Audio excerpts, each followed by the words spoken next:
we also got to see a fireside with President Uchtdorf there.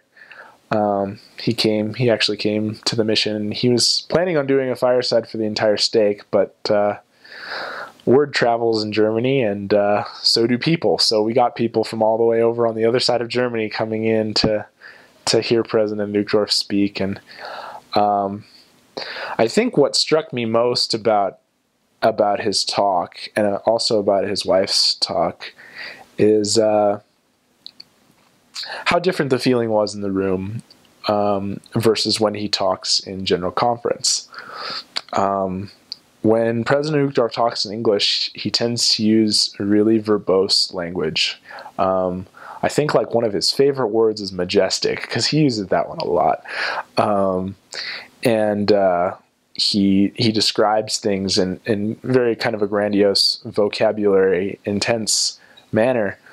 And it makes him seem more official and kind of more literate and more world-based. When he talked to the people in Germany, though,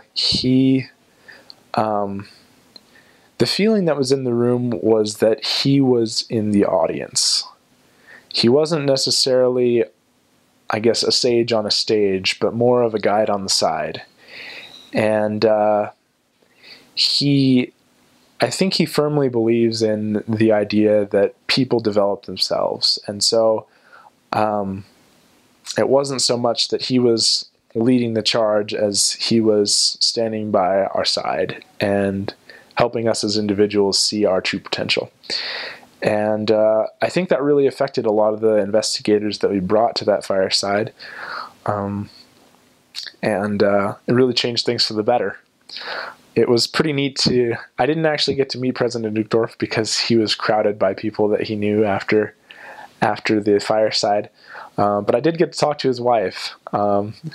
His wife's really fiery and kind of sassy, actually. She told me a little bit about how, like, her husband always thinks he's right, and how she's there to kind of straighten him out, and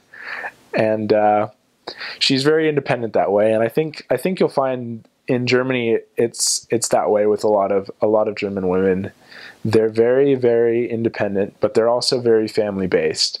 It's kind of an interesting mixture of culture.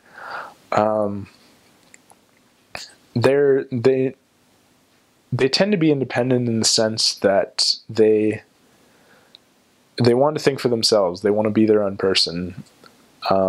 But they're also tied to tradition and their role in the family. And I think it's sometimes challenging to frame the gospel in such a way that it's empowering to a person rather than a list of rules. And so that'll kind of be one of your challenges as a missionary, is to establish that the gospel can be something that enriches your life and makes you a better person and makes you more than you were, rather than something that the gospel is some authoritative thing that restricts your freedom or that limits you in some way.